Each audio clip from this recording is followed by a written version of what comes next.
નમસ્કાર, આપ જોઈ રહ્યા છો સ્પાર્ક ટુડે ન્યૂઝ। કરજણ ખાતે ગુજરાતના નવનિયુક્ત સરપંચો માટે પ્રશિક્ષણ શિબિર યોજાઈ હતી। વડોદરાના સમન્વય પ્રતિષ્ઠાન અને સંવર્ધન એકેડમીના સહયોગથી ગુજરાતમાં ગ્રામ પંચાયતોમાં નવનિયુક્ત સરપંચો માટે પ્રશિક્ષણ શિબિરનું આયોજન કરવામાં આવ્યું હતું, જેમાં ગુજરાતના વિવિધ ગામોમાંથી 154 જેટલા સરપંચોને પંચાયત શાસન માટેના વિવિધ 11 વિષયોની માહિતી જુદા જુદા વક્તાઓ દ્વારા આપવામાં આવી। 2 દિવસ ચાલનાર શિબિરમાં સરપંચોને ગામના વિકાસ માટે કેવી રીતે કાર્ય કરવું સહિતના વિવિધ મુદ્દાઓ ઉપર શિક્ષણ આપવામાં આવ્યું। આ પ્રસંગે કરજણ ધારાસભ્ય અક્ષય પટેલ, તાલુકા ભાજપા પ્રમુખ, નગર ભાજપા પ્રમુખ, એપીએમસી ચેરમેન તેમજ ભાજપના વિવિધ હોદ્દેદારો હાજર રહ્યા હતા।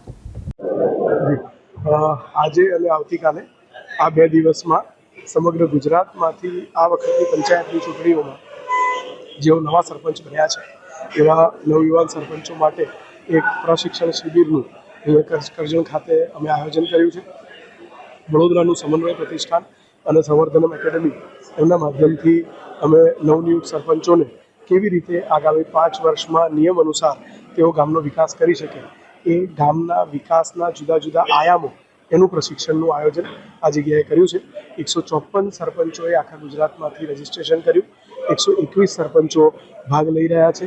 હજુ સુધી 100 સરપંચો પહોંચ્યા છે ટ્રાફિકના કારણે, બાકીના સરપંચો થોડી વારમાં જોડાઈ રહ્યા છે। પણ આજે સવારે 10 વાગે આ કાર્યક્રમ શરૂ થયો। આવતીકાલે સાંજે 4 વાગ્યા સુધીમાં જુદા જુદા ક્ષેત્રના 11 વક્તાઓ જુદા જુદા 11 વિષય પર અમને ટ્રેનિંગ આપવાના છે।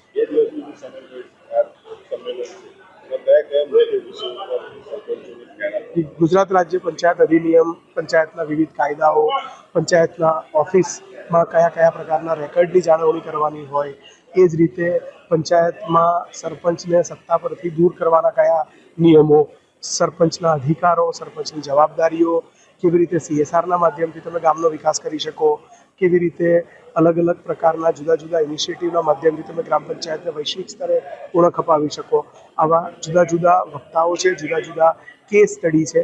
રાજસ્થાનના એક સરપંચને અમે બોલાવ્યા છે, પાવીજીતપુરના એક સરપંચ મોટુભાઈ એ આવવાના છે, બુહારી ગામ છે ત્યાંના ડેપ્યુટી સરપંચ આવી રહ્યા છે, ભારતનું શ્રેષ્ઠ આદર્શ ગામ પોસરી એના પૂર્વ સરપંચ હિમાંશુભાઈ જે ક્વોલિટી કાઉન્સિલમાં છે એ અહીંયા છે, સરકારના અધિકારી શ્રી ડેપ્યુટી કલેક્ટર કાજલભાઈ રામબલિયા એ ઉપસ્થિત છે, ભૂતપૂર્વ તલાટી યાકુબભાઈ કોઠારિયા એ ઉપસ્થિત છે। તો અલગ અલગ ક્ષેત્રના અલગ અલગ વ્યક્તિઓ જેમનો જાત અનુભવ આ આખા વિષય સાથે છે અને સરપંચ તરીકે એક જિજ્ઞાસા હોય કેવી રીતે કઈ વસ્તુઓને આગળ લઈ જવી એ તમામ બાબતોને અમે સાંકળવાનો પ્રયાસ કરી રહ્યા છીએ।